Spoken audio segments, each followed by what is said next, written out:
여러분 호주에 가면 이 시드니라는 도시 잘 아실 겁니다. 그 호주 시드니에 오페라 하우스라는 것이 있는데요. 그 시드니의 랜드마크 같은 건물입니다. 다 아시죠? 예, 혹시 모를까봐 방송실에서 사진을 준비해줬네요. 네, 이게 호주 시드니 오페라 하우스인데요. 세계적인 오페라 극장입니다. 그래서 이 시드니 오페라 하우스는 이름 그대로 오페라를 위해서 지어진 콘서트 홀인데, 그런데 그곳에서 오페라가 아닌 한 성악가의 독창 공연이 열렸습니다. 그 독창회의 주인공은 이탈리아 사람도 아니고 독일 사람도 아니고 한국인 테너 가수였습니다. 한국인 테너 가수는요, 첫 곡을 라돈나의 모빌레, 여자의 마음이라는 노래로 첫 곡을 시작을 해가지고요, 마지막 곡은 이 푸치니 오페라에 나오는 투란도트에 나오는 네순도르마 들어보셨죠? 예, 공주는 잠 못 이루고, 그 노래를 이제 마지막 곡으로 불렀다고 합니다. 네순도르마 잘 아시나요? 제가 한번 불러드릴까요?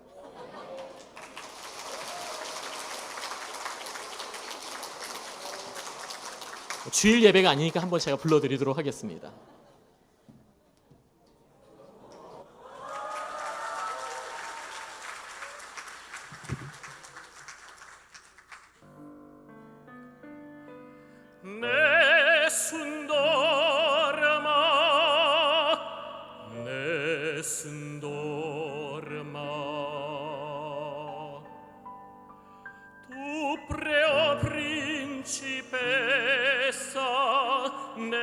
Tua fredda stanza, guardi le stelle che tremano d'amore ed in speranza. Ma il mio mistero è chiuso in me.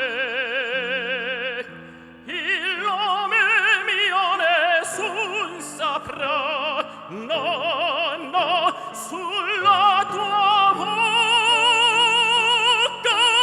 lo dirò quando la luce splenderà.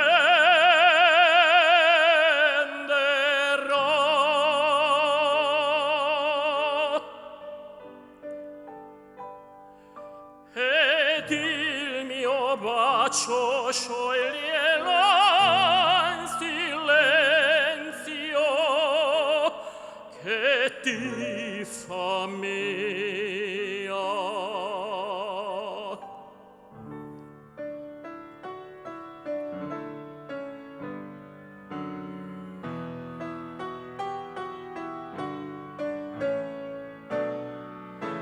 Ti legua notte tramontate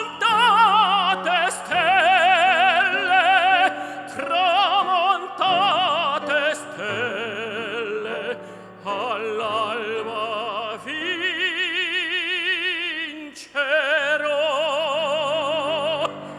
vincerò, vincerò.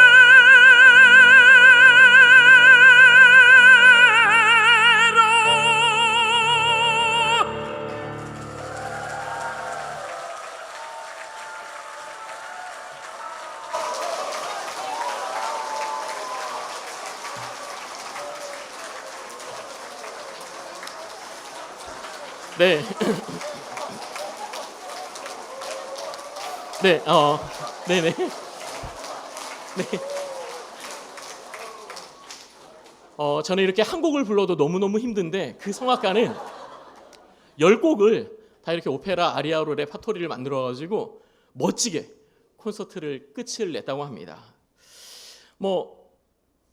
여러분이 이렇게 앵콜 하시는데, 그날 그 자리에서는 이것보다도 훨씬 더 강렬한 사람들의 반응이 있었습니다.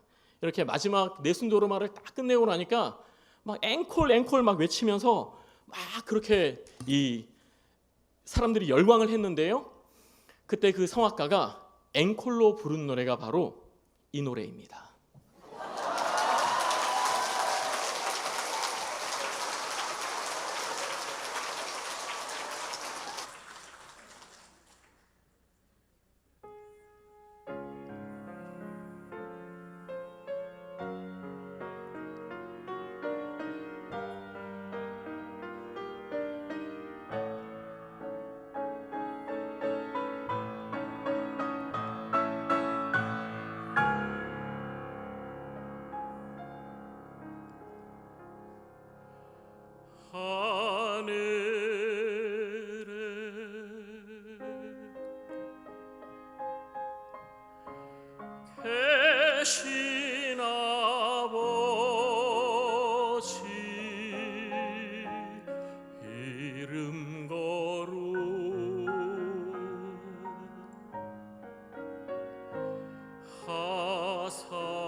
우리들의 큰 죄 다 용서하옵시고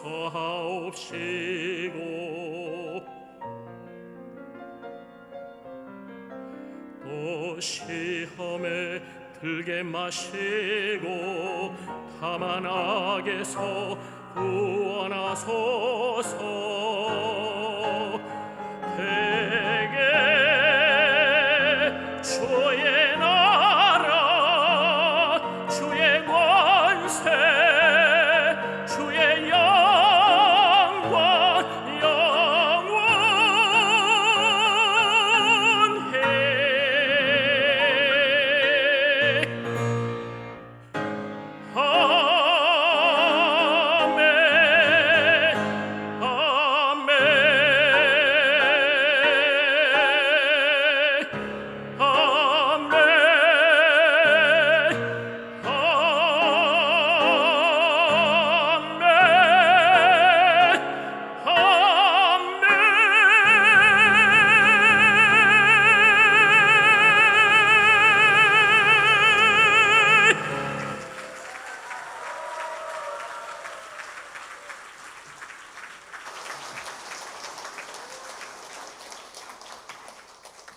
감사합니다. 예, 하나님께만 영광 돌립니다.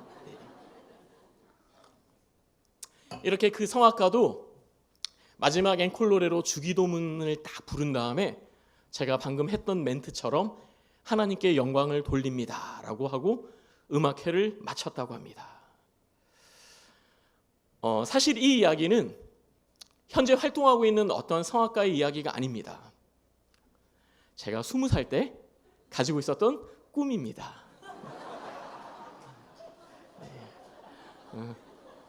다들 아시겠지만 뭐 모르셨더라도 오늘 눈치채셨겠지만 저는 대학교에서 성악을 전공했습니다. 그래서 방금 말씀드린 것처럼 세계적인 성악가, 오페라 가수, 특별히 베르디 오페라를 전문적으로 하고 싶은 그런 꿈을 가지고 있었던 사람이 바로 접니다. 그런데 제가 어떻게 하다가 지금 목사가 되었을까요? 사실 주일 예배 때나 수요 예배 때는 이런 저의 개인적인 이야기를 좀 다 풀어드릴 수가 없는데 오늘은 또 은혜의 세레나데이기 때문에 부흥회이기 때문에 제 이야기를 좀 하면 좋지 않을까 싶은 생각이 듭니다. 날이면 날마다 오는 기회가 아니에요, 그죠? 이 역시 태어나서 처음 해보는 겁니다. 저는 중학교 2학년 때 예수님을 믿게 됐습니다. 이제 본래 저희 부모님 뭐 가족들 아무도 교회를 안 다녔거든요. 여기가 대구니까 또 포항 또 포항을 잘 아시는 분들이 많이 계실 것 같은데요. 저희 형이 이제 초등학교, 중학교, 고등학교까지 다 공부를 상당히 잘했습니다. 저랑은 다르게 형이 공부를 상당히 잘해가지고 이제 포항에 있는 포항고등학교, 그 당시에는 뭐 명문 고등학교였죠. 포항고등학교를 입학을 했는데 전교에서 5등 안에 드는 성적으로 입학을 한 거예요. 그러다 보니 저희 부모님이 이 아들 하나 공부 잘 시켜가지고 큰 아들 공부 잘 시켜서 이제 서울대학교 한번 보내보시겠다라는 마음으로 이 해도동이라는 곳에 저희 집이 있었는데요. 그 집을 전세를 놓고 포항고등학교 바로 정말 바로 밑에 담벼락 바로 밑에 있는 그 학산동으로 이제 이사를 갔습니다. 예, 맹모 삼천지교라고 하죠. 그렇게 저희 부모님이 형 때문에 저는 무슨 피해예요. 전 중학교가 멀어졌는데 여하튼 이제 형 때문에 그렇게 온 가족이 포항고등학교 바로 담벼락 밑으로 이사를 갔습니다. 그런데 그 포항고등학교와 저희 집 그리고 조금 내려가면 교회, 동네 작은 교회가 하나 있었는데요. 포항고등학교 바로 밑에 있는 교회이다 보니 포항고등학교 다니는 형들, 누나들이 이제 형들이 많이 그 교회를 다녔고 저희 형 친구들이 많았어요. 그래서 자연스럽게 형이 친구의 전도로 교회를 다니게 됐죠. 근데 형이 교회를 다니는 거 보니까 되게 부러운 거예요. 막 신앙생활 열심히 하는 것이 부러운 게 아니라 그 당시에는 제가 왜 그런 생각을 했는지 모르겠는데 되게 이뻐 보이는 누나들이 막 형한테 아는 척하는 게 너무 부러워 보이더라고요. 그래가지고 형만 교회 다닐 게 아니라 나도 좀 교회 데려가라. 그래서 형을 따라 이제 교회를 다니게 됐습니다. 그게 중학교 2학년 때인데요. 중학교 2학년 한 5월쯤인가 그렇게 교회를 갔는데, 그렇게 교회를 가고 나니 이제 한 2달 정도 있다가 여름 수련회를 간다는 겁니다. 저는 교회 여름 수련회가 뭔지 전혀 몰랐어요. 그냥 보이스카우트 캠프 정도로 생각하고 재밌겠다라고 해서 이제 부모님 설득해서 이 여름 수련회를 따라갔죠. 그런데 그만 그곳에서 예수님을 만나게 되었습니다. 네. 뭐 보이스카우트 캠프처럼 생각하고 갔는데 전혀 그렇지 않더라고요. 뭐 하루 몇 번을 기도를 시키고 예배를 드리고 성경 암송 구절 못 외우면 밥 안 주고, 또 밤에는 철로 역정이라는 핑계로 데리고 다니면서 막 굴리고 수박 손으로 깨라 그러고 막. 네, 그 당시 이제 여름 수련회 해보셨던 분들, 제 나이 또래에 있는 분들은 다 아실 겁니다. 여하튼 그렇게 3박 4일의 여름 수련회를 통해서 정말로 이상하게 하나님이 믿어지는 거예요. 예수님이 나의 죄를 대신해서 죽으셨다라는 사실이 믿어지는 겁니다. 그리고 저는 그때 예수님을 인격적으로 만나고 신앙생활을 시작하게 되었지요. 그렇게 이제 저랑 형이 신앙생활을 하는 걸 보니까 어머니가, 알고 봤더니 어머니가 처녀 시절에는 교회를 좀 다니셨더라고요. 그래가지고 형이랑 제가 교회 다니니까 어머니가 저희를 따라서 교회를 나오기 시작하셨고, 이후에 조금 시간이 걸리긴 했지만 아버지도 이제 교회를 다니게 되셨습니다. 제가 그 당시에는요, 중학교 2학년 3학년 때 가장 재밌고 가장 좋은 곳이 교회였습니다. 교회에 있을 때 제일 행복했어요. 교회에서 탁구도 치고, 교회에서 친구들이랑 공부한답시고 모여가지고 놀고 뭐 이러면서 그냥 뭐 늘상 교회에 있는 게 제일 행복했습니다. 그러면서 제가 생각을 했죠. 나중에 어른이 돼서 무슨 일을 하면 교회에 가장 오래 있을 수 있을까? 무슨 직업을 가지면 늘 교회에 있을 수 있을까? 왜 웃으시죠? 네. 그래서 저는 목사가 돼야겠다라고 아주 단순하게 마음을 먹었습니다. 그런데 그것 또한 하나님 뜻이었던 것 같아요. 그렇게 저는 중학교 3학년 때쯤에 교회에 오래 있고 싶어서, 늘 교회에 있고 싶어서 목사가 되겠다라는 꿈을 가지고 이제 고등학교를 진학하게 되었습니다. 그런데 고등학교 1학년 때 이제 시련은 아니죠. 특별한 유혹이 저희에 찾아왔는데요. 고등학교 1학년 기말고사 때 선구자라는 이 가곡을 가지고 가창 시험을 보는데, 제가 선구자 노래를 딱 불렀더니 음악 선생님이 이제 성악을 전공하신 분이셨는데요, 제 목소리를 듣더니 성악 공부를 해보라는 거예요. 목소리가 너무 좋다고. 예, 제가 그 전에 노래는 되게 못했어요. 어느 정도 못했냐면 초등학교 6학년 때 이 문화방송국 어린이 합창단을 뽑는 이 1차 오디션도 아니고 초등학교 제일 낮은 오디션에서 모래성이라는 노래를 불렀는데 거기서 떨어져가지고 뭐 본선은커녕 2차 오디션 근처도 못 가본 사람이 접니다. 음치의 박치인 저인데, 그런데 목소리 하나는 좋았습니다. 그래서 초등학교 때 웅변대회 나가면 막 웅변대회에서 경북에서 1등하고 막 철만은 달리고 싶습니다 이러면서 네, 막 그렇게 웅변으로는 뭐 좀 한가닥했던 사람인데요. 여하튼 목소리가 그렇게 까랑까랑하다 보니까 음악 선생님이 노래 한번 해보라고 권유를 하시는 거예요. 그때 저희 부모님이 그래, 나중에 목사가 돼서 노래도 잘하면, 찬양도 잘하면 오늘처럼 네, 좋지 않겠느냐 이렇게 이야기하셔가지고 희한하게 음악 공부하는 걸 허락해 주셨습니다. 그런데요, 고등학교 2학년 때부터 노래 공부를 시작했으니 뭐 좋은 대학교, 서울에 있는 대학교 가는 것은 사실 기대를 못했습니다. 그런데 의외로 제가 생각보다 잘하는 겁니다. 예상보다 훨씬 잘하는 거예요. 그래서 고등학교 3학년 때 매주 토요일마다 서울로 레슨을 다녔습니다. 포항에서 서울로 레슨을 다닌 거예요. 포항에서 서울까지 고속버스 타고 가면 그 당시에 한 6시간 정도 걸렸거든요. 길이 좋지 않아서. 그땐 KTX도 없었고요. 근데 그렇게 가가지고는 토요일날 레슨을 받을 수가 없습니다. 그래서 어떻게 했냐면 고등학교 때 1시에 수업이 딱 끝나면 얼른 집에 와가지고 3시 정도에 있는 비행기를 타고 서울로 가는 겁니다. 그래서 토요일날 저녁에 레슨을 받고 주일날 선생님이 다니시는 교회에서 예배를 드리고, 주일 오후에 또 서울에서 레슨을 한 번 더 받고, 주일날 내려올 때는 고속버스를 타고 내려오고, 이러면서 1년을 지낸 거예요. 비행기 값에 레슨비에 뭐 엄청 났겠죠. 그런데 사실 저희 집이 되게 잘 살아서 돈이 많아서 부모님이 저에게 그렇게 공부를 시켜주셨던 게 아니에요. 아버지는 트레일러 운전 기사셨거든요. 포항에 있는 그 포항제철 포스코 이 같이 그 철강을 운반하는 트레일러 운전 기사셨는데 정말 검소하셨어요. 그래서 이제 트레일러를 몰고 뭐 포항에서 평택으로, 포항에서 서울로, 포항에서 인천으로 늘 출장을 가십니다. 그래서 아버지는 이틀에 한 번씩 집에 오셨는데 그렇게 출장을 가시면 회사에서 이제 출장비, 그 당시에 출장비로 3만 원을 주셨어요. 회사에서. 그럼 이제 뭐 여관방에서 주무시고 밥도 사 먹으라고 그렇게 준 3만 원을 아버지는 여관방에서 주무시지도 않고 밥도 그냥 코펠 가지고 라면 끓여 드시면서 잠은 트레일러 그 뒤에 좁은 공간에서 주무시면서 돈을 늘 모으신 거예요. 그럼 뭐 그 돈 가지고 어머니 갖다 드리고 그러면 이제 어머니를 열심히 또 모아가지고 형이랑 저 공부하는데 뒷바라지 하는데 그냥 다 올인하셨던 거죠. 그러면서 제가 공부를 했습니다.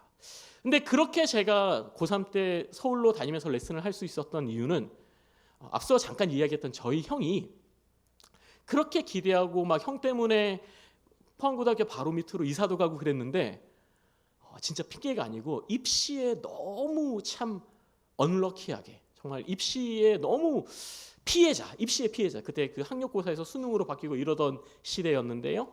그래서 서울대학교를 못 간 거예요. 결국은 서울대를 못 갔습니다. 근데 제가 고3 때 레슨을 받으러 다니고 이러다 보니까 선생님이 서울대학교 갈 수 있을 것 같다고, 서울대 성악과 갈 수 있을 것 같다고 막 그런 이야기를 하시는 거죠. 그랬더니 저희 아버지가 그 당시에 약주를 드시면 늘 하시던 말씀이 있습니다. 눈먼 자식이 효도한다더니 기대도 안 했던 네가 서울대를 간다고 뭐 이러면서 아버지가 저에게 얼마나 기대를 하셨는지 모릅니다. 부모님이. 그러니까 뭐 열심히 뒷바라지를 해주신 거죠. 토요일마다 비행기 타고 올라가서 레슨 받고 그러면서. 예. 그러다가 이제 수능 시험을 치고 난 다음에는요, 이제 저희 형이 그래도 공부를 좀 잘했기 때문에 형 친한 친구가 서울대학교를 다니고 있었어요. 그 형이 선교 단체에 이제 활동을 하면서 그 선교 단체 형들이랑 남자들 한 4명이서 서울대학교 바로 밑에 아파트를 하나 얻어가지고 이제 형제 공동체라는 이름으로 집단 자취 생활을 하고 있었거든요. 근데 거기에서 제가 수능 끝나고 실기 시험 때까지 한 2달 정도를 그 형들하고 같이 살았습니다. 되게 좋았어요. 그러고 난 다음에 입시를 봤는데 붙었을까요? 떨어졌을까요? 이제 저희 부모님도 그렇고 저도 그렇고 뭐 당연히 서울대를 갈 거라, 서울대밖에 없다 이런 생각을 해가지고 이 원서 접수하는 날 뭐 다른 우리 눈치 볼 거 없잖아, 서울대 지원할 거잖아, 그러면서 원서 접수 시작하는 날 1등으로 가가지고 접수를 딱 했어요. 그래서 제가 받은 접수 번호가 뭐 7번이었나 8번이었나 그랬거든요. 근데 그 해에 이 서울대학교 성악과 지원하는 학생들이 평년보다 훨씬 더 많았던 거예요. 그래가지고 이전까지는 그러지 않았는데 접수 번호 순서대로 1번부터 20번까지는 A반, 21번부터 40번까지는 B반, 이런 식으로 이제 실기시험 반을 임의로 편성을 해버린 겁니다. 그럼 제가 몇 반이 됐을까요? A반이 됐습니다. 이제 A반에 20명 있잖아요. 실기시험을 딱 보러 갔는데 추첨을 합니다. 제비뽑기를 해요. 몇 번째 부를 건지를 뽑아요. 몇 번 뽑았을 것 같으세요? 1번을 뽑았습니다.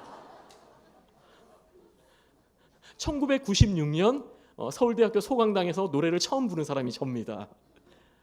근데 이제 잘 불렀어요. 그래서 제 반주자 선생님도 저희 부모님 앞에서 천지궤변이 없는 한 형준이 이번에 붙습니다. 걱정하지 마십시오. 이래가지고 참 교만하게 그 뒤에 지원한 학교는 시험도 안 보러 갔어요. 진짜로. 당연히 붙을 줄 알고. 그런데 똑 떨어졌습니다. 저희 부모님 많이 실망하셨죠. 하지만 뭐 어떻게 하겠어요. 재수를 했습니다. 그 재수하는 시간에 앞서 이야기했던 그 이제 서울대학교 선교단체 활동을 하는 형들하고 같이 살게 된 거예요. 얼마나 감사했는지 모릅니다. 그 형님들이 저를 거둬줬어요. 뭐 월세 보태지도 않고 그냥 한 명이 늘어서 같이 살게 됐는데요.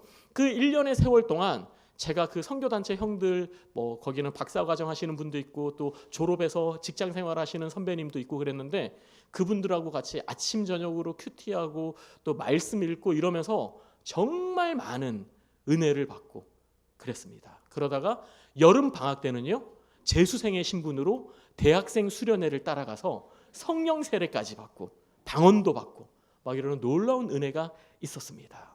그 시절에 제가 이렇게 노래 막 열심히 공부하고 있으니까 아까 얘기했던 그 박사 과정에 나이 많으신 선배님이 간사님이셨는데요, 저한테 얘기하는 거예요. 형준아, 너는 꿈이 뭐야? 너 나중에 노래에서 뭐 할 거야? 라고 질문을 했을 때 제가 대답했던 것이 바로 조금 전에 했던 그 이야기입니다. 형, 저는요 나중에 시드니 오페라 하우스에서 독창회를 할 거예요. 모든 레파토리는 오페라 아리아로 할 거고요. 그렇게 노래 끝난 다음에 마지막에 주기도문 찬양을 딱 부르면서 하나님께 영광을 올려드릴 겁니다. 라고 이야기를 했습니다. 멋있죠? 멋있잖아요. 저는 이렇게 멋있게 말을 하고 나면 그 선배님이 와, 형준아, 너무 멋지다. 정말 훌륭한 꿈을 가지고 있구나. 그래, 내가 너를 위해 기도해 줄게. 라고 얘기할 줄 알았습니다. 그런데 그 형님이 저에게 뭐라고 했는지 아십니까? 형준아, 네가 말하는 그 하나님의 영광이라는 것이 너의 영광이니 아니면 하나님의 영광이니? 라고 물어보시는 거예요. 네가 말하는 그 하나님의 영광이라는 게 진짜 너의 영광이야? 아니면 진짜 하나님의 영광이야? 아니면 너의 영광이야? 라고 물어보시는 겁니다.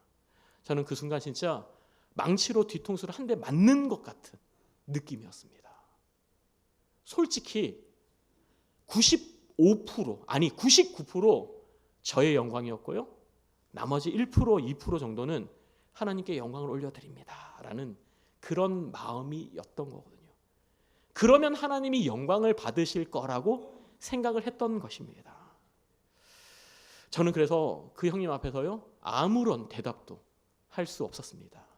그냥 입이 정말 꾹 다물어지더라고요.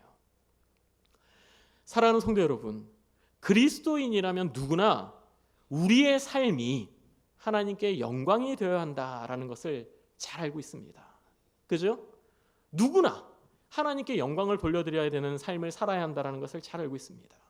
우리도 그렇고 특별히 우리의 자녀들도 그의 인생이 하나님께 영광이 되기를 소망합니다. 우리 내당교회가 속한 대한예수교 장로회 총회 헌법, 그 헌법책을 보면요 앞쪽에 요리문답이라는 게 나옵니다. 요리문답, 그러니까 무슨 요리하는 레시피를 적어놓은 책인가 이렇게 오해하실 수 있는데요, 그런 것이 아니고 107가지의 질문과 대답을 가지고 우리 기독교 교리를 가르치는, 질문하고 답하면서 가르치도록 만드는 것이 요리문답인데요, 그 요리문답의 첫 번째 질문이 뭐냐면 다 아실 거예요. 사람의 제1되는 목적이 무엇입니까?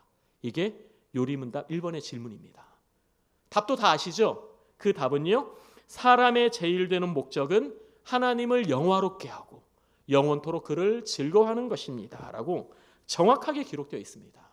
그러니까 사람의 제1되는 목적은 하나님을 영화롭게 하는 것이다.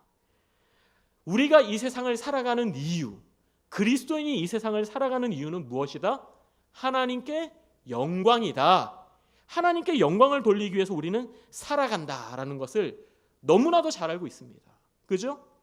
저도 신앙생활 시작하고 난 다음에요, 이 사실을 거의 세뇌당하다시피 들었습니다. 제가 앞서 이야기했던 이제 중학교, 고등학교 1학년 때까지 목사가 꿈이었을 때, 목회자가 꿈이었을 때 어머니는 늘 얘기하셨죠. 나중에 하나님께 영광 올려드리는 목사가 돼야 돼. 하나님께만 영광 돌리는 목사가 돼야 돼. 이 얘기를 참 많이 하셨어요. 고등학교 2학년 때부터 노래 공부하고 오페라 가수의 꿈을 가질 때는 그때는 어머니가 뭐라고 얘기하셨을까요? 하나님께 영광 올려드리는 성악가가 되어야 돼. 세계적인 성악가가 돼서 하나님께 영광을 올려드려야 돼. 이 얘기를 늘 입에 달고 사셨어요. 아버지도. 그러다 보니 저도 자연스럽게 앞서 이야기한 그런 꿈을 꿀 수밖에 없었던 겁니다. 세계적인 오페라 가수가 되어서 독창회를 하면서 하나님을 드러내는 것, 찬양으로 하나님께 영광을 돌려드리는 것, 이것보다 더 큰 영광이 어디 있겠냐라는 생각을 할 수밖에 없었다라는 것이지요. 사랑하는 성도 여러분, 정말로 그럴까요? 정말 세계적인 성악가, 대단한 사람이 돼서 하나님께 영광을 돌려드립니다. 그래야지 하나님이 영광 받으시고 우리가 인생의 목적을 잘 이룬 그런 사람이겠습니까? 만약에 정말 그렇다면요, 뭐 다른 직업은 제가 제쳐두고 성악가만 놓고 봤을 때 모르긴 몰라도 그게 사실이라면 가장 하나님을 영화롭게 한 사람은 루치아노 파바로티가 아닐까 생각합니다. 루치아노 파바로티 다 아시죠? 네, 모르는 사람 없을 겁니다. 사실 이 루치아노 파바로티 때문에 성악가는 뚱뚱해야 된다라는 편견이 생기긴 했는데요, 꼭 그렇지 않습니다. 저처럼 날씬한 사람도 있습니다. 왜 웃으시죠? 네. 이 루치아노 파바로티는요, 개신교 신자는 아닙니다. 이 사람이 이탈리아 사람이기 때문에 아마 모르긴 몰라도 천주교 신자일 거예요. 이탈리아 사람이니까요. 그리고 파바로티가 성악가 중에는 가장 많은 녹음을 가장 많이 한 사람이거든요. 앨범을 제일 많이 냈습니다. 그가 낸 앨범 가운데는 성가곡도 적지 않습니다. 뭐 파니산 젤리쿠스, 제가 아까 불렀던 주기도문, 이런 찬양들도 파바로티가 참 많이 불렀습니다.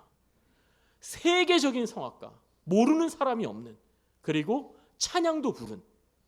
그러면 앞서 이야기한 것이 맞다면 파바로티만큼 하나님께 영광을 올려드리는 사람은 이 세상에 없을 거예요.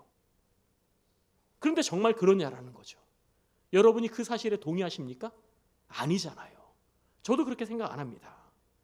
그렇다면 도대체 하나님께 영광을 돌려드리는 삶이란 무엇이겠습니까?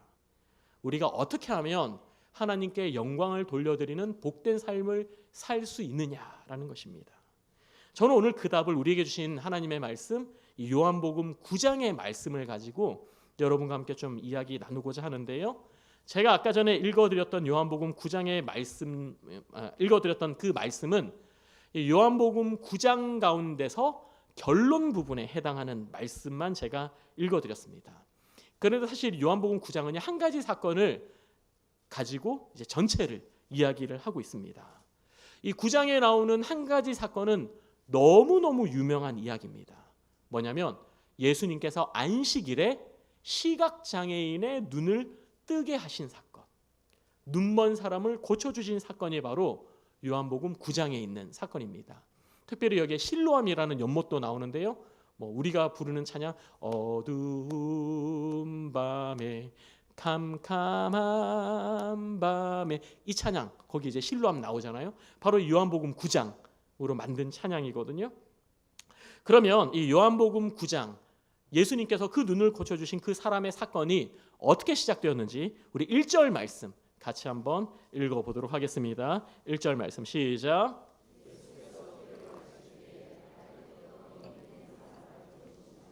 아멘. 네. 예수님께서 제자들과 함께 길을 가시고 계셨는데 그때 길에서 구걸을 하는 시각장애인 한 사람을 보게 됩니다. 1절에서요 보신지라라고 기록되어 있는 이 말은 헬라어로 에이덴인데요. 에이덴, 이 말은 그냥 스쳐 지나가면서 뭐 쓱 봤다라는 뜻이 아니라 주목했다라는 의미를 가지고 있습니다. 그러니까 예수님께서 길을 가시다가 시각장애인, 그 시각장애인을 보고 가던 걸음을 멈추시고 그 사람을 주목해 보신 겁니다. 예수님이 주목하신 그 사람은요 태어날 때부터 시각장애를 안고 난 그런 사람이었습니다. 그러니까 뭐 살다가 뭐 어떤 사고를 당했다든지 아니면 무슨 병에 걸려가지고 시력을 중간에 잃은 중도 실명 장애인이 아니라 날 때부터 앞을 보지 못한 그런 시각장애인이었다라고 성경은 분명히 이야기하고 있습니다. 태어날 때부터 앞을 보지 못한 사람이었기 때문에 그는 할 수 있는 것이 아무것도 없었습니다. 요즘 세상에도 시각장애인들이 살아가는 것이 쉽지 않은데요, 그 당시에는 뭐 정말 할 수 있는 게 아무것도 없었어요. 그래서 그저 길에 앉아서 구걸하는 것밖에 그가 할 수 있는 일은 없었습니다. 날마다 같은 자리에 나와서 구걸하면서 사람들에게 구걸하면서 하루하루를 살아가는 참으로 안타깝고 불쌍한 인생이었다라는 겁니다. 그런 그를 예수님께서 주목하시니까 제자들이요 이때다 싶어가지고 예수님에게 질문을 합니다. 어떤 질문이죠? 2절 말씀 제가 읽어드리겠습니다. 2절 말씀, 제자들이 물어 이르되 랍비여, 이 사람이 맹인으로 난 것이 누구의 죄로 인함이니까? 자기이니까 그의 부모이니까? 여러분, 질문의 요지가 무엇입니까? 지금 이 사람이 시각장애인으로 태어난 것이 도대체 누구 죄 때문이냐라고 묻는 겁니다. 그 사람 자신의 죄 때문인지 아니면 부모나 그의 조상의 죄 때문인지 너무 궁금하다라는 거예요. 앞서 말씀드린 것처럼 그 시각장애인은요, 사람들이 많이 다니는 거리에 나와서 구걸을 하고 있었습니다. 당연하죠. 사람들 아무도 없는 데서 구걸하면 그게 되겠습니까?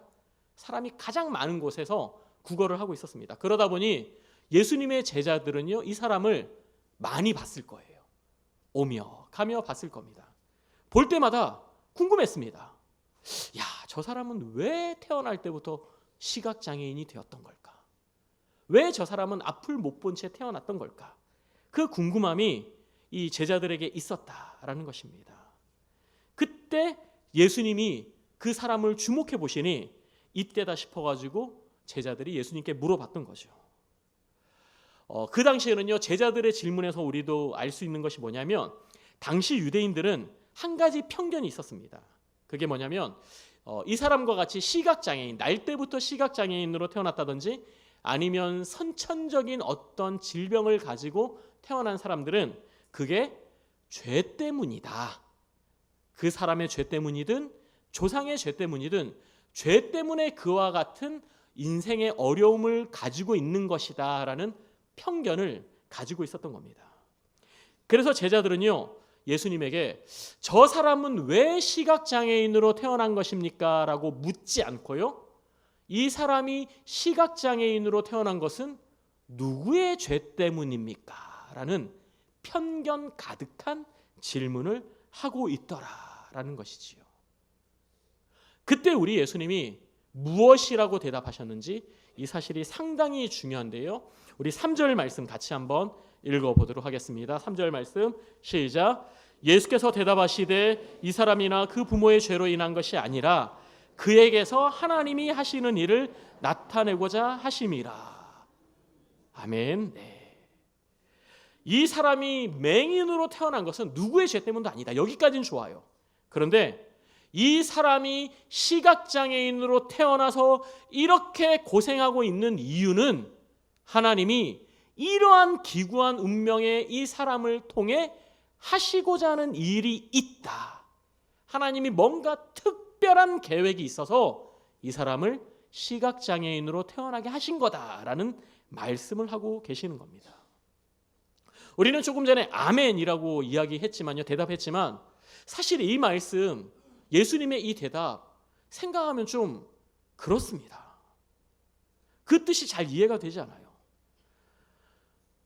우리야 남의 이야기니까 하나님이 이 사람을 통해서 놀라운 일을 하시려나 보다 이렇게 기대하고 아멘이라고 할 수 있지만요, 이 사람의 입장에서는 얼마나 답답하고 억울합니까? 태어났더니 앞이 안 보이는 거예요. 그래서 힘들게 어렵게 살았습니다. 구걸하며 살았어요. 그래가지고 사람들이 그 사람에 대해서 편견 가득한 말을 여러 번 했겠죠.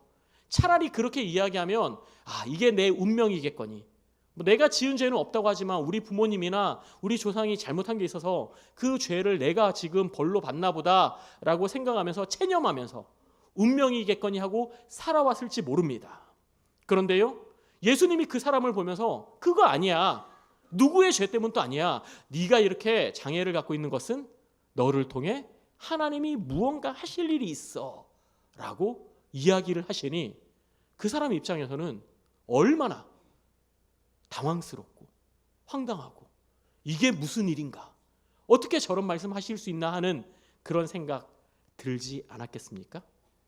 그런데요, 우리 예수님이 그냥 그렇게만 말씀하시고 지나가셨다면 너무너무 정말 그 사람을 2번 죽이는 것과 같은 그런 안타까운 일이었겠지만요, 감사하게도 우리 예수님 그냥 지나가시지 않으시고요, 어떻게 하셨죠?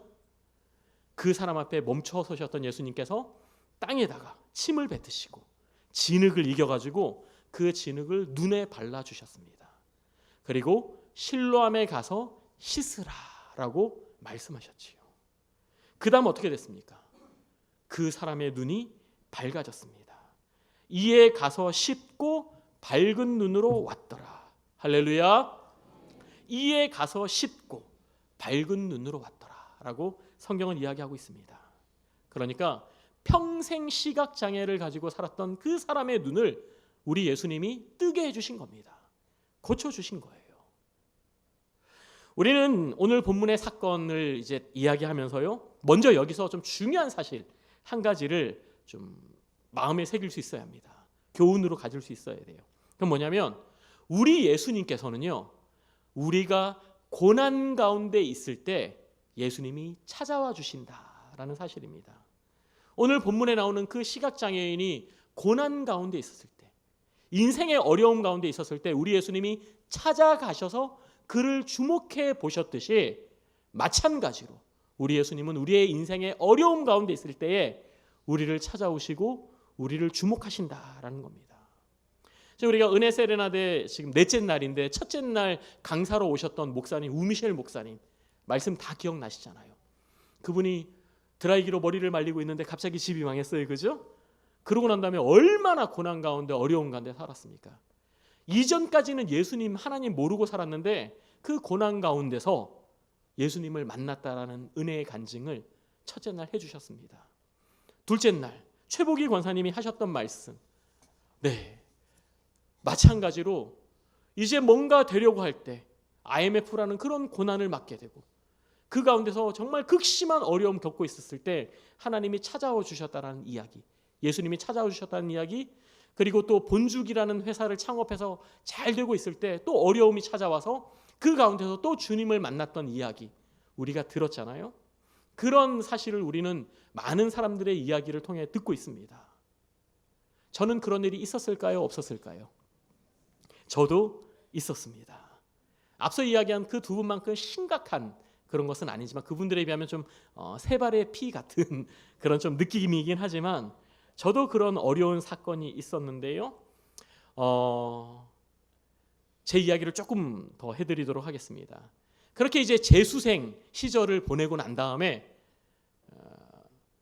1년 동안 큰 은혜를 받고 입시를 다시 봤어요.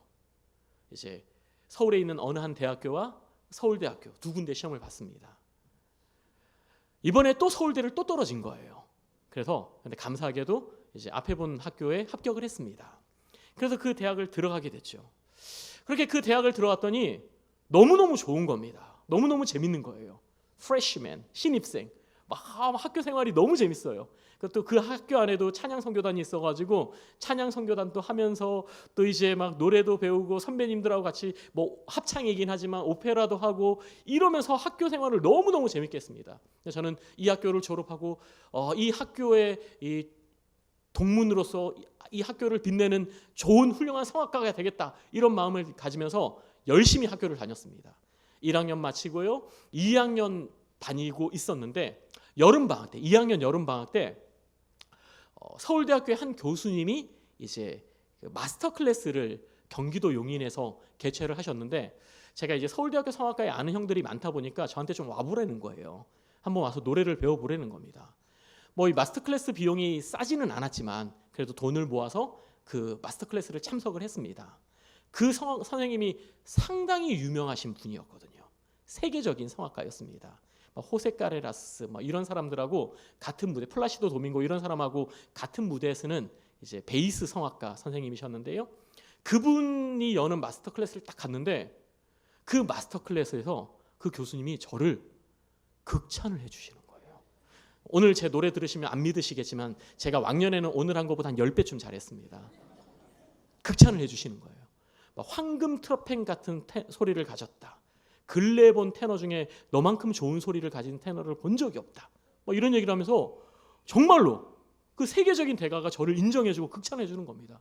그리고요, 제가 그동안 1년 반 동안 그 다른 학교를 다니면서 가지고 있었던 노래에 대한 고민과 문제가 일주일 만에 해결이 되는 거예요. 일주일 레슨을 받는데 막 안 나던 고음도 나고요, 발성이 막 해결이 되는 게 눈에 보이는 겁니다. 제가 그 일주일 사이에 또 이제 서울대학교 성악가 형들이 저를 꼬시는 거예요. 계속 우리 학교 다시 오라고, 입시 다시 보라고.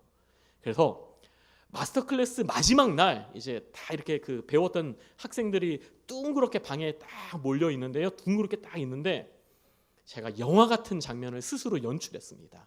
어떻게 했냐면 사람들이 이렇게 딱 둘러 있는데 그 교수님 앞에 딱 가서 무릎을 딱 꿇었어요. 무릎을 꿇고 선생님, 제가 이번에 다시 입시를 봐서 대학에 들어가면 저를 제자로 받아주시겠습니까? 라고 물었던 거예요. 근데 그분 제자 되는 게 진짜 어려웠거든요. 그런데 그 교수님이 받아주지 이러시는 거예요. 그 마스터 클래스 딱 끝나고 난 다음에 이제 다니던 학교로 돌아와서 친구들에게, 선배들에게, 모든 저랑 아주 가깝게 지내던 모든 사람들에게 어쩔 수 없이 거짓말을 했습니다. 군대 간다고. 갑자기 군대 가게 됐다고 거짓말을 하고요. 진보 따디를 싹 싸가지고 신림동 하숙방을 구해서 그때부터 다시 입시를 준비를 하게 된 거예요. 9월 달부터. 수능 시험 2달 남았는데 1년 반 동안 공부 하나도 안 했는데 열심히 공부했습니다. 열심히 노래했고요. 정말 최선을 다해서 남은 기간 이 입시를 준비를 했습니다. 그런데 그 입시를 준비하는데 그 친했던 친구들한테도 내 사정을 이야기할 수 없고 혼자 외롭게 하숙방에서 수능 시험을 준비하고 실기 시험을 준비하는데 너무 저의 신세가 처량한 거예요. 너무 막 속상한 겁니다.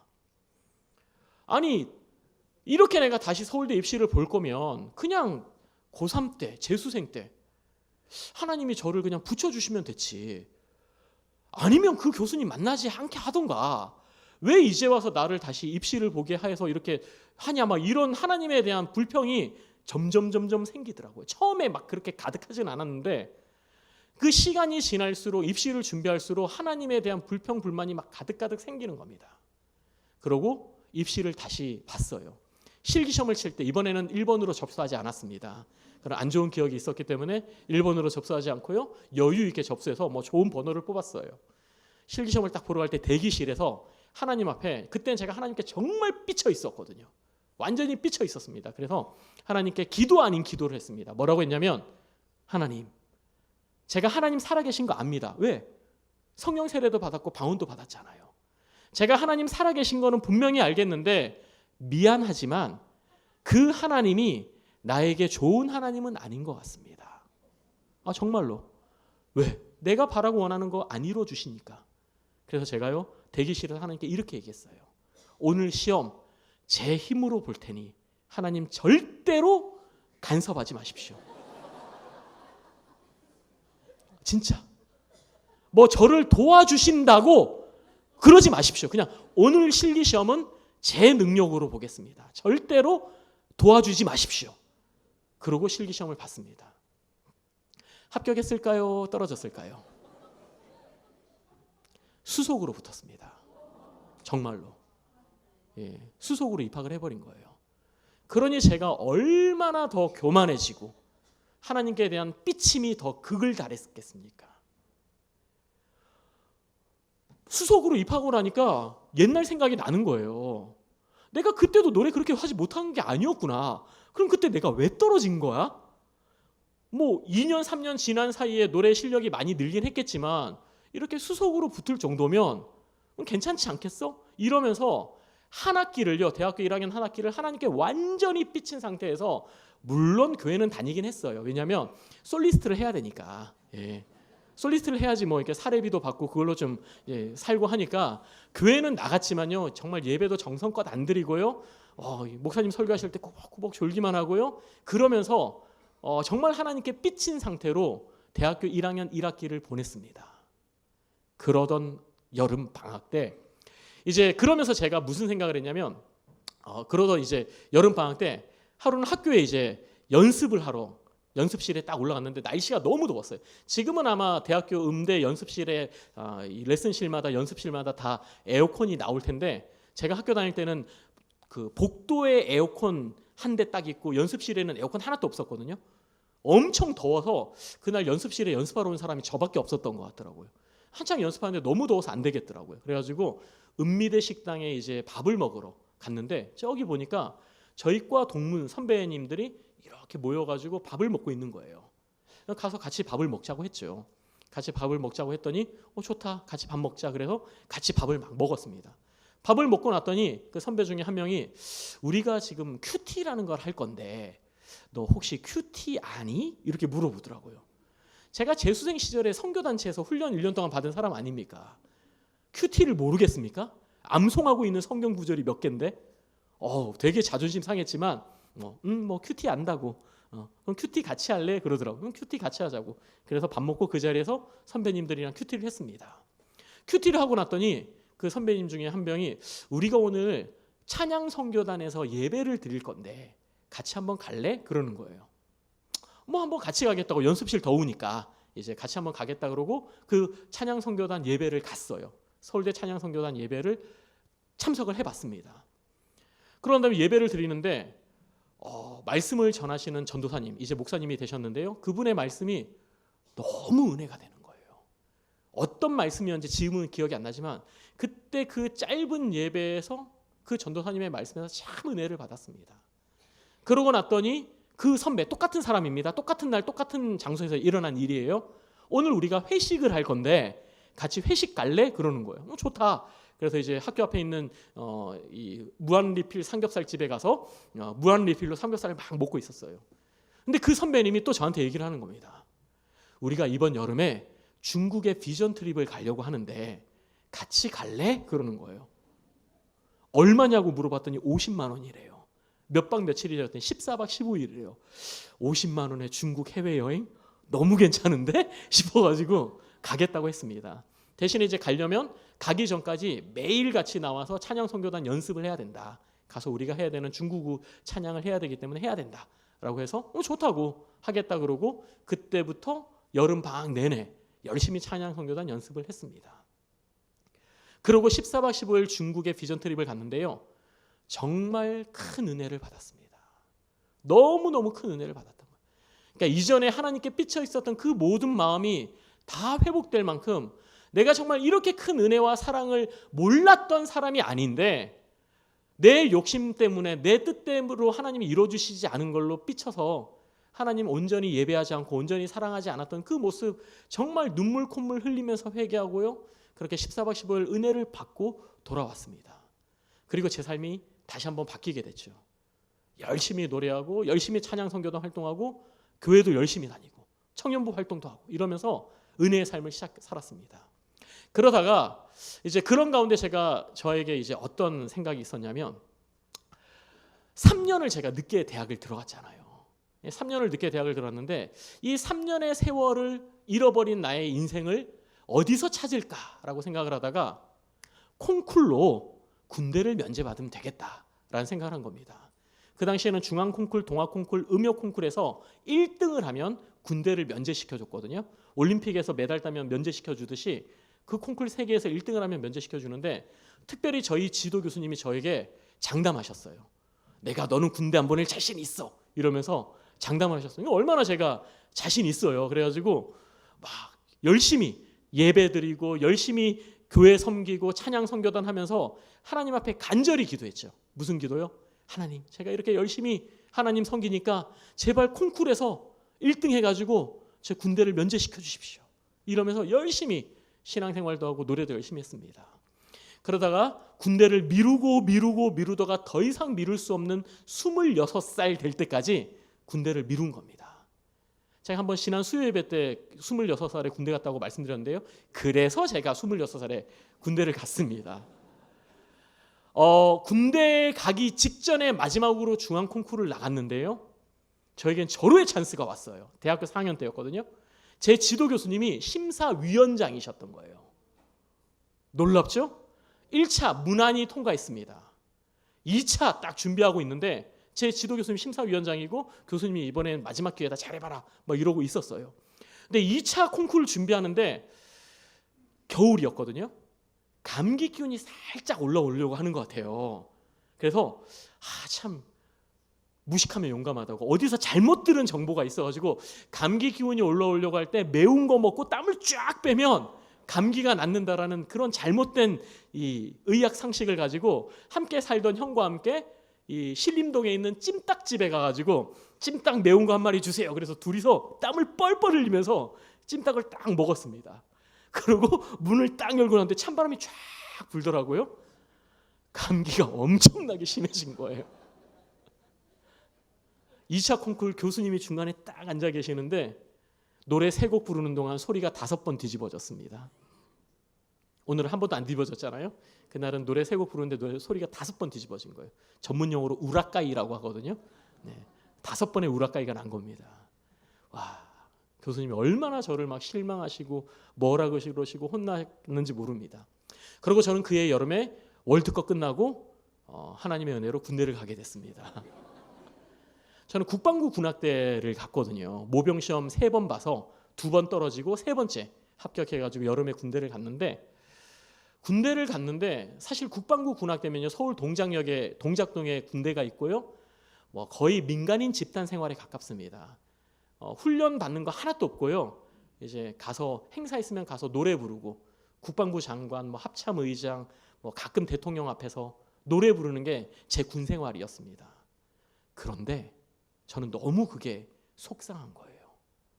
내가 그렇게 열심히 대학교 3년, 4년 가까이 찬양 선교단 활동하면서 예배 드리면서 노래 열심히 했고 뭐 콩쿨로 군대 면제 받을 수 있을 것 같았는데 내가 지금 군대 와 있는 이 현실이 너무 속상한 겁니다. 하나님 또 내 말을 안 들어주셨거든요. 또 내 소원을 안 들어주셨잖아요. 정말로. 그래가지고 한 번 더 하나님께 삐졌습니다. 군대에 있는 동안. 진짜로 군대 가서 삐졌어요. 물론 이제 군대 안에서요, 찬양 인도도 하고 뭐 성가대 지휘도 하고 이러면서 군 생활했죠. 근데 주일날 교회에서 보이는 나의 삶과 일주일의 이 군 생활은 전혀 다른, 정말 이중적인, 하나님 없는 것처럼 그렇게 군 생활을 보냈어요. 왜? 하나님께 너무너무 삐져 있었으니까. 그런 저를요, 하나님이 고난 가운데, 고난을 통해 저를 찾아와 주셨는데요, 병장이 될 때쯤에, 이제 상병 지나고 병장이 될 때쯤에, 저는 26살에 군대 와서 상병쯤 됐으니까 27살이었는데 저보다 2살 더 많은 29살로 입대를 하신 분이 있었던 거예요.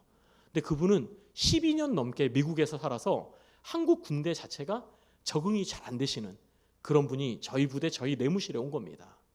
근데 이분이 군 생활을 하다 보니까 너무 힘드니까 내가 의병 제대를 해야겠다라고 마음을 먹고 100일 휴가 나가가지고 내가 군대 안에서 온갖 구타와 막 이런 폭행을 당해서 나는 군 생활 못하겠다 그러면서 막 변호사와 막 이런 사람들을 데리고 100일 휴가 복귀하는 날 막 데리고 들어온 거예요.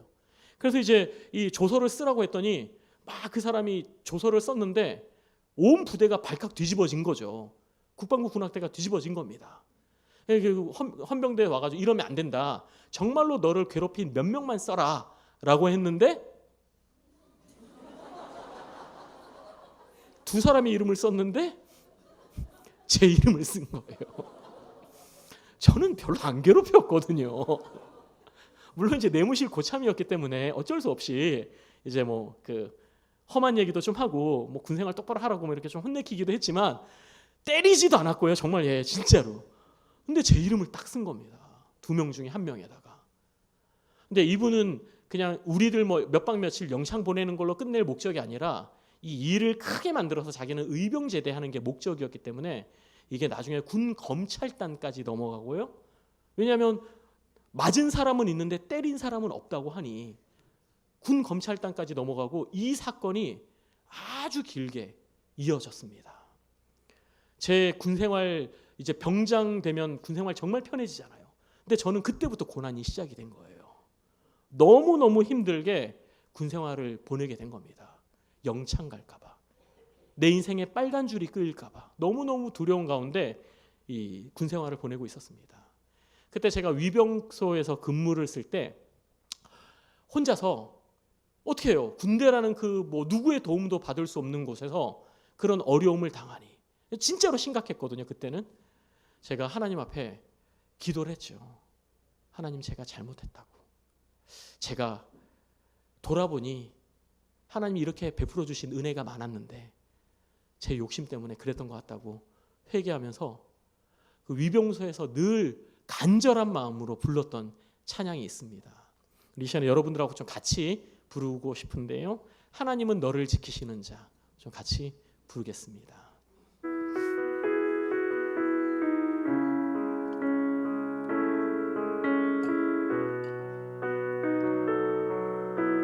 하나님은 너를 지키시는 자, 하나님은 너를 지키시는 자, 너의 우편에 그늘 되시니 낮의 해와 밤의 달도 너를 해치 못한. 하나님은 너를 지키시는 자, 하나님은 너를 지키시는 자, 너의 환난을 면케하시니 그가 너를 지키시리라. 너의 출입을 지키시리. 눈을 들어 산을 보아라. 눈을 들어 산을 보아라. 너의 돈 어디서 오나. 천지 지으신 너를 만드신 여호와께. 우리 가슴에 손을 얹고 눈을 들어 산을 보아라. 눈을 들어 산을 보. 나의 도움 어디서 오나. 천지 지으신 나를 만드신 여호와께로다. 제가 정말 그때는 제가 웃으면서 얘기할 수 있지만 그때는 그냥 영창 14박 15일 정도 가는 게 아니라 군 검찰단으로 사건이 송치가 됐고 진짜 제가 잘못한 게 맞으면 인생에 빨간 줄이 끄이는 그런 아주 심각한 상황이 왔습니다. 위병 근무 쓸 때마다요 이 찬양 부르면서 하나님 도와주세요. 하나님 제가 잘못했습니다. 정말 한 6개월을 늘 이 찬양을 부르면서 회개하고 그랬어요. 그러다가 제가 7월에 입대를 했기 때문에 8월에 이제 제대를 했는데요. 제대하기 2달 전에 6.25 구국성회라는 것이 이제 군 장병들을 대상으로 한 6.25 구국성회가 오살리 기도원에서 있었습니다. 그때 찬양팀 싱어로 제가 이제 자원해서 6.25 구국성회를 참여하게 됐는데요. 뭐 그만큼 많이 바뀌게 된 거예요. 그때 그 2박 3일의 구국성회 가운데 하나님이 저를 다시금 만나 주시고요. 엄청난 은혜를 베풀어 주시는 거예요. 그러면서 저에게 2가지 환상을 저에게 보여주셨습니다. 이게 사실 환상이라기보다는 제가 완전히 잊고 있었던 제 인생의 중요한 사건 2가지 장면, 그 장면을 보여주셨는데요. 하나는 뭐냐면 제가 중학교 3학년 때 목회자의 꿈을 가지고 있었던 그때에 포항에 이 올레이션스 두란노 경배와 찬양 하스테반 선교사님이 이끄시는 그 팀이 포항에 와서 실내 체육관에서 집회를 한 적이 있습니다. 그때 하스테반 선교사님이 콜링을 하셨거든요. 주를 위해 평생을 바치겠다고 한 사람 있으면 나오라고. 지금 그 사람이 있다고 하나님 말씀하시니 나오라고. 그때 저는 그게 무슨 의미인지도 모르고 나가서 실내 체육관 그 자리에 무릎을 꿇고 기도했던 사건이 한 번 있고요. 그다음 제가 재수생 시절에 왜 대학생 따라서 수련회 갔다고 말씀드렸잖아요. 그때 예언하시는 목사님이 계셨는데요. 예언의 은사가 있으신 분이 있었는데 저에 대한 아무런 사전 지식이 없으신 분이었는데 제가 어떤 사람인지 전혀 모르는 분이었거든요. 그런데 저를 위해 예언하실 때 하나님이 나의 찬양을 통해 저의 찬양을 통해 영광을 받으시고 제가 노래하는 것도 모르는 분이었습니다. 나의 찬양을 통해 병든 자를 고치고 너의 찬양을 통해 하나님이 죽은 자도 일으키시며 너를 사용하시겠다는 제가 이 사역자가 될 거라는 예언을 막 쏟아부어 주신 적이 있어요. 그 2번의 사건이 제 인생 가운데 큰 경험이었는데 저는 그걸 잊고 살았어요. 모른 채 하고 살았어요. 왜요? 저는 오페라 가수가 돼야 되니까. 세계적인 성악가가 군대에 있을 때도 꿈이었으니까. 그걸 잊고 살았던 겁니다. 그런데 오살리 구국성회에서 예배를 드리고 성령 충만한 가운데 있는데 하나님이 그 두 가지 장면을 무슨 비디오 테이프를 보는 것처럼, 영화를 보는 것처럼 그 장면이 기도하는데 눈에 쫙 스쳐가는 거예요. 여러분 아실 거예요. 그 당시 두란노 올레이션스 하얀색 여자분들 하얀색 옷 입고 막 이렇게 막 춤추고 그러자 막 그랬잖아요. 그 장면, 그리고 막 에드볼룬 달려 있고 현수막 위에서 내려왔던 그 장면, 정말 한 10몇 년 동안 완전히 잊고 있었던 그 장면이 보이고요. 그리고 그 예언하셨던, 저를 위해 예언해 주셨던 목사님의 그 얼굴과 그 장면이 무슨 사진처럼 눈앞에 딱 보이는 거예요. 그러면서 제 안에 내적 음성이 들렸습니다. 형준아, 너 그때 이렇게 기도하지 않았니? 너 그때 이렇게 기도하지 않았니? 저는 다 이해가 됐죠. 아, 하나님 나를 목회자로 부르신 게 맞는데 내가 자꾸 그거를 그 뜻에 순종하지 않고 세계적인 성악가, 오페라 가수 그런 꿈을 가지니 하나님이 나에게 이런 인생의 어려움을 주신 거구나 라는 것을 그제서야 비로소 깨닫게 된 겁니다. 그러고 저는 이제 여름에 휴가를 나왔어요. 마지막 이제 말년 휴가라 그러죠. 제대하기 직전에 휴가를 나와가지고 이제 저는 목회자가 돼야 되니 집에서 그때부터 성경을 읽기 시작했습니다.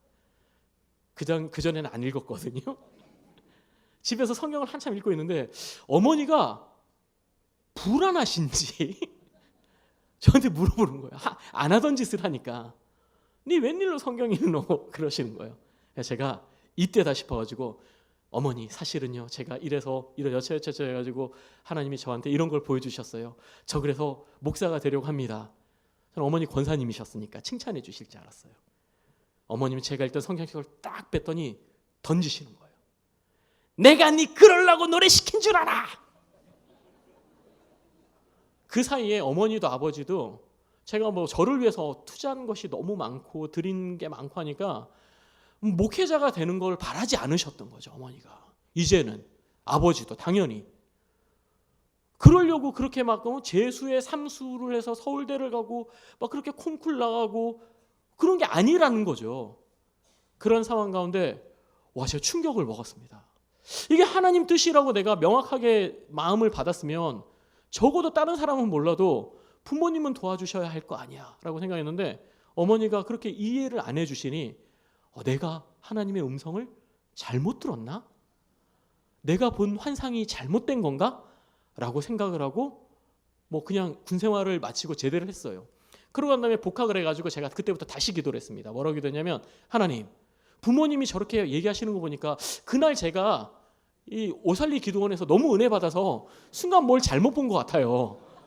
잘 모르겠어요. 그러면서 하나님께 뭐라고 기도했냐면 아직 1년이 남았으니 대학생활 1년이 남았으니 정말로 하나님이 저를 목회자로 부르신 게 맞으면 저를 뭔가 그쪽으로 인도해 주시고 그게 아니면 노래할 일, 음악할 일이 많은, 오페라 할 일이 많은 그 길로 저를 인도해 주세요.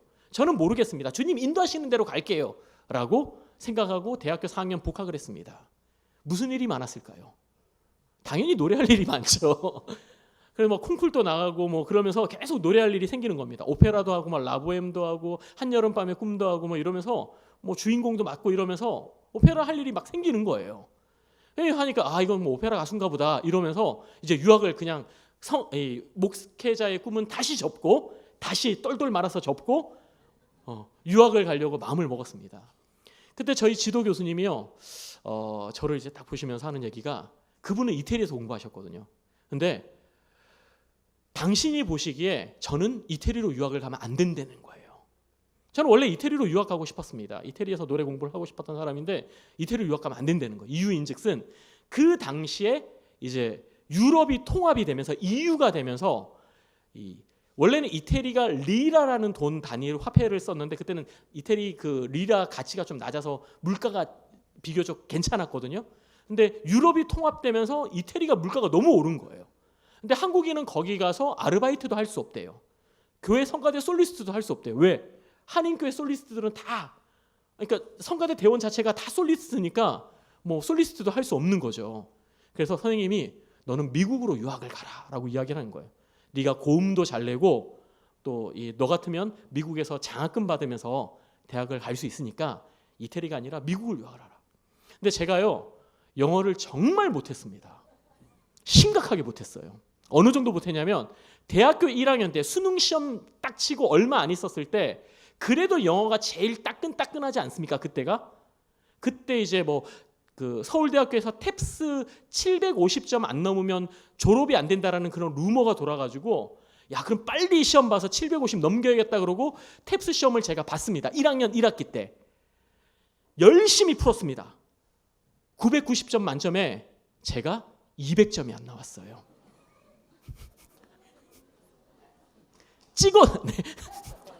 찍어도 200점은 넘는데 그냥 한 번만 다 써도 200점은 넘을 텐데 열심히 듣는다고 하고 열심히 문제를 풀었는데 200점이 안 나온 거예요.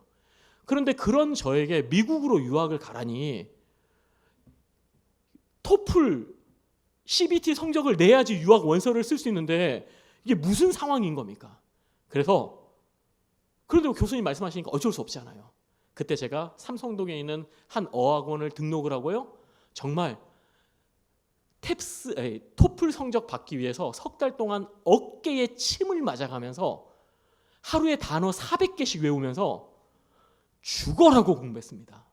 태어나서 그렇게 열심히 공부해 본 적 처음입니다. 원하는 토플 점수 받았을까요? 못 받았을까요? 받았어요. 하니까 되더라고요. 석 달 공부해가지고 제가 지원해야 되는 학교에 CBT로 213점을 넘겨야 됐는데 받은 거예요. 기적이 일어난 거죠, 진짜로.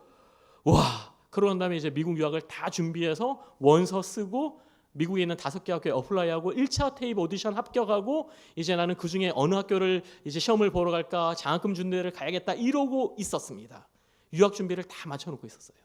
그런데 그때 제가 다니던 교회에서 이제 청년부 활동을 열심히 하는데 청년부 리더 훈련을 그 유학 준비하던 과정 가운데 같이 리더 훈련을 받았습니다. 리더 훈련 받고 난 다음에 예배를 드리는데요. 리더가 다 된 다음에 예배를 드리는데 제 생에 가장 강력한, 이전에도 제가 하나님 깊이 경험한 경험들이 있었는데요. 이전까지 한 번도 경험해 보지 못한 정말 강력한 성령의 임재를 경험을 한 거예요. 머리부터 발끝까지 정말 뜨거운 기름을 붓는 것처럼 온몸이 녹아들어가는 듯한 뜨거운 느낌을 받고요. 강력한 성령 하나님이 저를 온몸을 감싸는 강력한 느낌을 받았습니다. 그러면서 너무나도 명확한 음성이 들리는 거예요.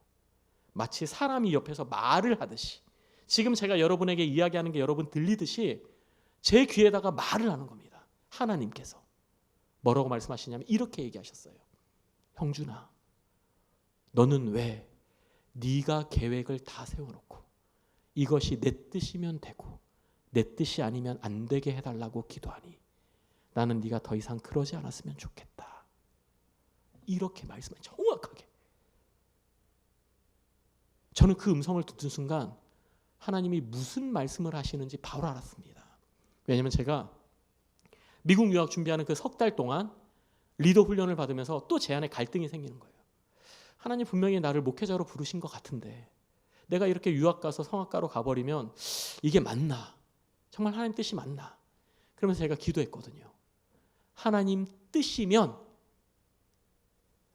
유학 지원한 그 대학교에 붙게 해주시고 뜻이 아니면 떨어지게 해주십시오. 떨어지면 그때 제가 한국 와서 다시 그때 신학교 가겠습니다. 그래도 늦지 않지 않습니까? 하나님 뜻이면 붙고 뜻이 아니면 떨어지게 해주십시오라고 석 달을 기도하고 있었습니다. 근데 하나님이요 말씀하시는 거죠. 그 자체가 하나님 기뻐하시는 기도가 아니라는 것을. 왜? 이미 하나님은 저에게 몇 번이나 하나님이 저를 목사로 부르셨다, 목회자로 부르셨다라는 몇 번이나 강력한 사인과 콜링을 주셨는데 저는 그때마다 노래에 대한 욕심과 노래에 대한 미련을 버리지 못해서 계속 아닌 척하고 못 들은 척하면서 그렇게 살아왔었던 거거든요. 그 음성을 딱 듣는 순간 더 이상 제가 버틸 수가 없더라고요. 그래서 이제 먼저 형에게 얘기했어요. 저희 친형에게. 왜냐하면 그 유학 준비하는 몇백만 원의 거금을 형이 직장 생활하면서 다 대줬거든요. 형에게 얘기했더니 형이 저에게 네가 하나님 음성 듣고 그랬다라는 거 이해하는데 내가 아는 하나님은 말씀으로 인도하시지 그렇게 뭐 신비하게 그렇게 하시는 분 아니다. 물론 그럴 수 있는데 그죠? 말씀으로 확증을 받으면 내가 인정해 주겠다라고 얘기를 하는 겁니다.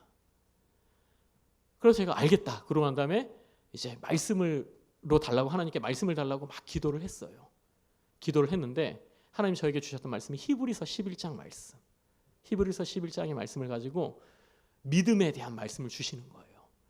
근데 그때 이제 설날이었습니다. 2006년 설날이 주일입니다. 여러분 한번 궁금하시면 핸드폰 달력으로 한번 2006년까지 한번 거슬러 올라가 보세요. 2006년 설날이 주일입니다. 제가 왜 기억하냐면 제가 솔리스트였거든요. 그때도 솔리스트였는데 2006년 설날 저녁 예배에 설날인데 저녁 예배가 있었어요. 네, 어느 교회인지 모르겠지만 설날에도 저녁 예배를 드렸습니다. 특송을 할 솔리스트가 없는 거예요. 그래서 저한테 좀 하래요. 저는 고향이 포항인데 포항 내려가야 되는데 저보고 솔리스트니까 좀 특송을 하라는 겁니다. 또 말을 잘 들으니까 알겠다고. 그럼 내가 특송하고 한밤중에 버스 타고 내려가겠다. 이러고 하기로 한 거예요. 그날 그 자리에 특송 때문에 집에 못 내려가고 예배를 드리는데 그날 밤에 예배에서 하나님이 히브리서 11장 말씀을 통해서 특별히 노아의 이야기. 노아가 산 위에다가 아라랏산 꼭대기에다가 방주를 만들 때 세상 사람들은 다 그를 보면서 미쳤다고 얘기했다. 하지만 노아는 하나님의 음성을 들었기 때문에 사람들이 다 아니라고 할 때도 노아는 그 들은 음성을 믿고 방주를 만들었다는 그 말씀이 저에게 이렇게 가슴에 정말 이렇게 와서 부딪히는 겁니다. 그래가지고 이건 나에게 주신 말씀이야라고 확신하고 이제 밤에 내려가서 포항에 가서 다음날 형을 만났죠. 형 나 말씀으로 확증 받았어. 이러면서 제가 받은 말씀을 쭉 얘기를 했어요. 그랬더니 형이 얘기하는 겁니다. 좋아, 인정한다. 믿어줄게. 하지만 기회는 한 번뿐이야. 1년만 딱 준비해가지고 신대원 준비해봐. 1년 뒤에 떨어지면 하나님 뜻 아닌 걸로 하고 그때는 다시 유학 가. 그러는 겁니다. 그래서 형이 저한테 얘기하는 거예요. 홍수에 마실 물 없다고. 내가 너 대학생활 살아온 인생을 다 아는데 네가 목사 되면 세상에 목사 안 될 사람이 어딨냐 뭐 이러면서 인정을 해주지 않았었거든요. 그때만 해도 뭐 제가 얼마나 부족했으면 그랬겠어요. 그러면 형이 기회는 한 번뿐이야. 그때까지 형도 반신반의한 거죠. 그래서 이제 한 번의 기회를 딱 주겠다고 이야기를 하더라고요. 와서 이제 다시 유학 준비한 거 다 내려놓고 그때부터 신대원 입시를 준비를 했죠. 근데 제가 아까 말씀드렸잖아요. 대학 들어갈 때 몇 번 떨어졌다고요? 네, 3번. 3번째 붙었습니다. 2번 떨어지고 3번째 붙은 거예요. 그리고 저는 군대도 2번 떨어지고 3번째 붙었습니다. 운전면허 시험은요. 기능에서 9번 떨어지고 10번째 붙은 사람입니다. 진짜로. 제가 운전 못하지 않거든요.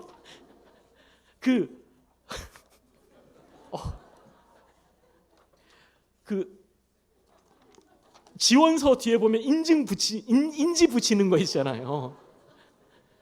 9번 떨어지면요 인지를 붙일 데가 없어요.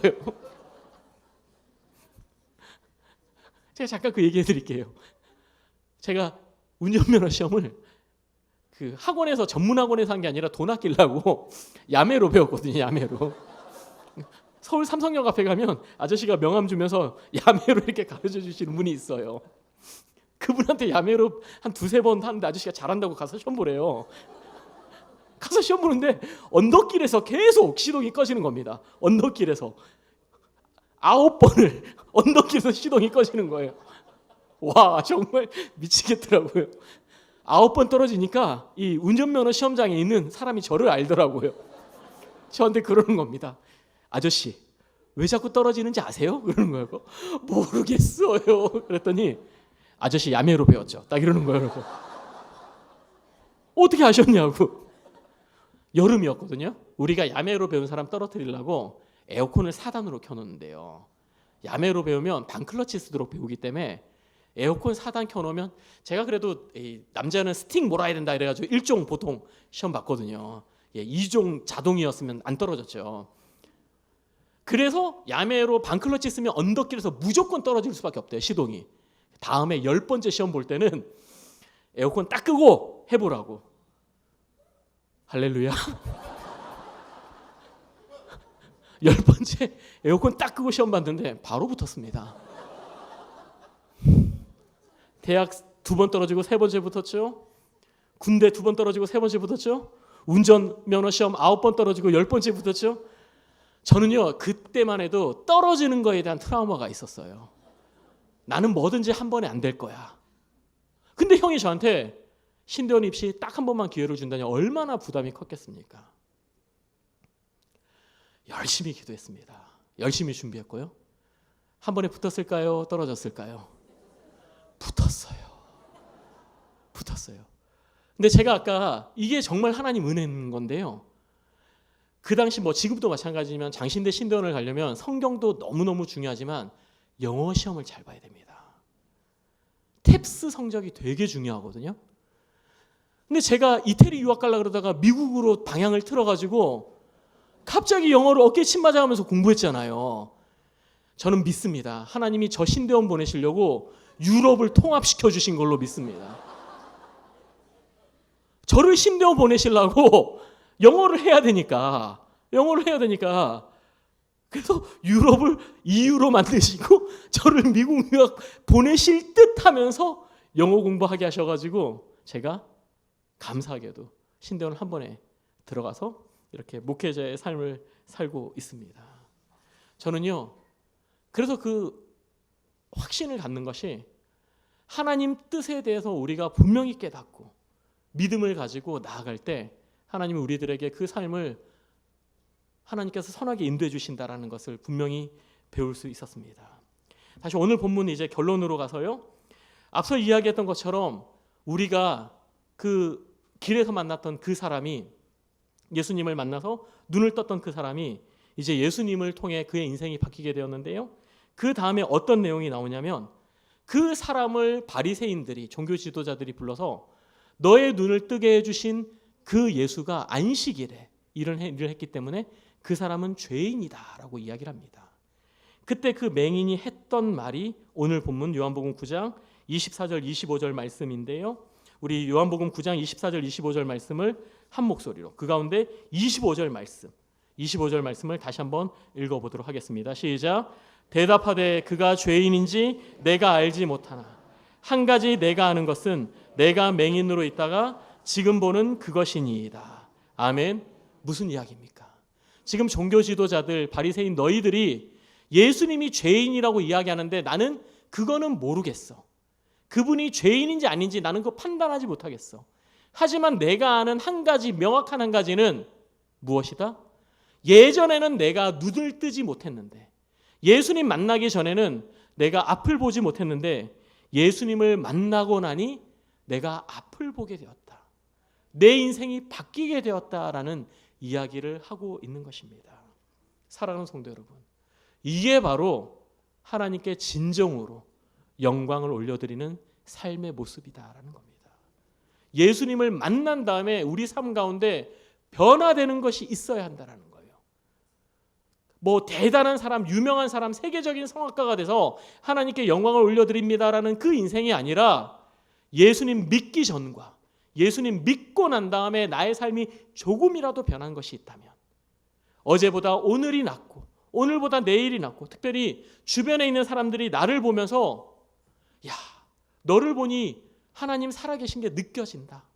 너 옛날에 안 그랬는데 너 말이 바뀌었어. 너 행동이 바뀌었어. 너 어떻게 그렇게 좋아졌니? 라고 물어볼 수 있다면 그 삶 자체가 진정으로 하나님께 영광을 돌려드리는 삶이다라는 것을 오늘 말씀은 분명히 우리에게 가르쳐주고 있습니다. 저는요, 이 진리를 깨닫고 이 사실을 믿고 목회자가 되었습니다. 목사가 되었어요. 이전에 저의 삶은 너무너무 부족한 게 많았죠. 특별히 내 인생의 주인이 나 자신인 줄 알고 노래가 내 인생의 전부인 줄 알고 하나님 뜻대로 살지 않고요.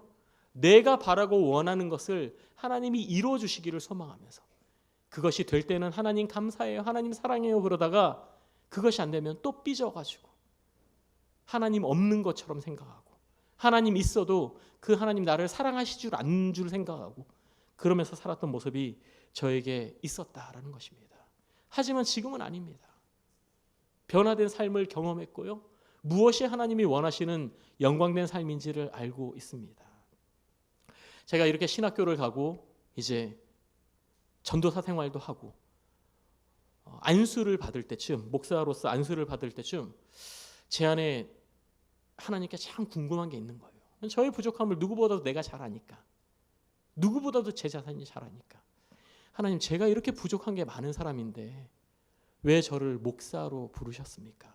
저 정말 안수받고 목사 돼도 되는 겁니까? 라는 질문을 하나님 앞에 많이 기도로 했었습니다. 그때 제가 참 은혜 받고 또 응답으로 느껴졌던 찬양이 하나 있는데요. 제가 그 찬양을 지금 마지막으로 여러분들과 함께 좀 나누고 싶습니다.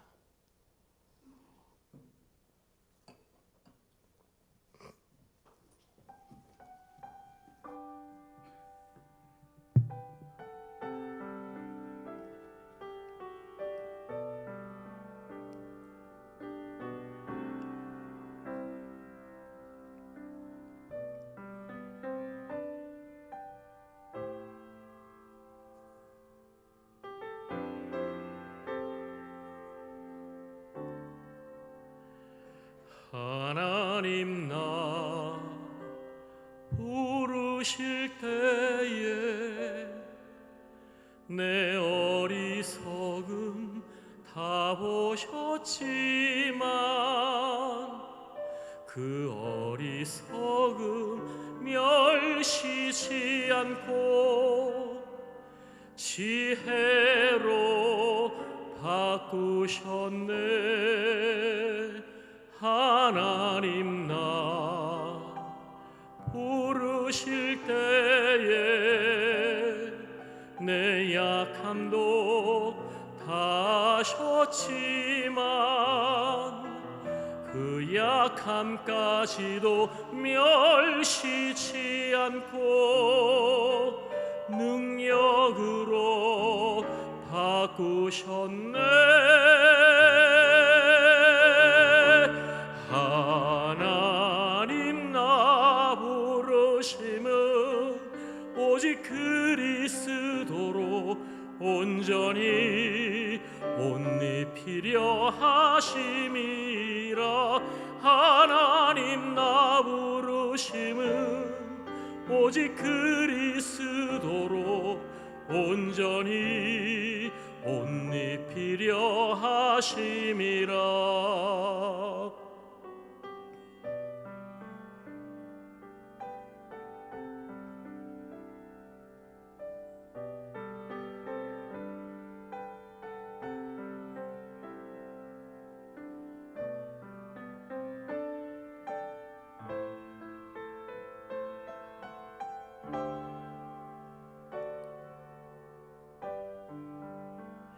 하나님 나 부르실 때에 내 약함도 다 아셨지만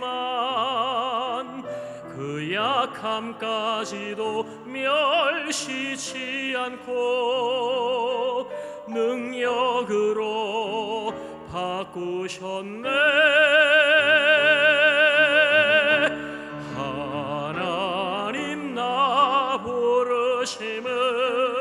오직 그리스도로 온전히 옷 입히려 하심이라. 하나님 나 부르심에 오직 그리스도로 온전히 옷 입히려 하심이라. 나의 부족함 강함으로 나의 부족함 완전함으로 나를 채워주시고 나를 부르시며 주의 강한 손 날 붙드시네. 하나님 나 부르심은 오직 그리스도로 온전히 옷 입히려 하심이라. 하나님 나 부르심은 오직 그리스도로 온전히 옷 입히려 하심이라. 하나님 나 부르심은 오직 그리스도로 온전히 옷 입히려 하심이라. 하나님 나 부르심은 오직 그리스도로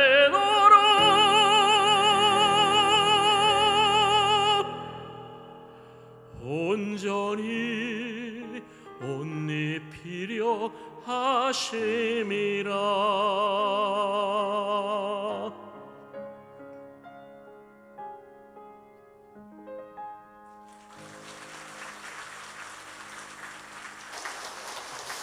제가 정말로 깨닫고 느낀 것이 바로 이겁니다. 하나님이 우리를 부르신 것은 내 힘으로 사는 인생이 아니라 나를 통해 하나님이 사시는 인생. 예수 그리스도께서 우리에게 의의 옷을 입혀주시고 내 안에 예수님이 들어오셔서 나를 통해 예수님의 삶을 사는 것, 나를 통해 주님께서 살아가시는 그 삶을 살기를 원하신다라는 것을 진심으로 깨닫게 되었습니다. 우리 시간에 같이 좀 찬양하면서 기도하며 결단하기를 원하는데요. 우리가 함께 부를 그 찬양이 우리에게 예수님의 옷을 입혀주시기 위해서 보혈을 흘려주신 우리의 예수님의 사랑, 그리고 그런 사랑을 받은 우리들이 어떻게 살아가야 하는지에 대한 결단이 담겨져 있는 찬양입니다. 우리 같이 가사를 생각하면서 함께 찬양하며 주님 앞에 나가도록 하겠습니다.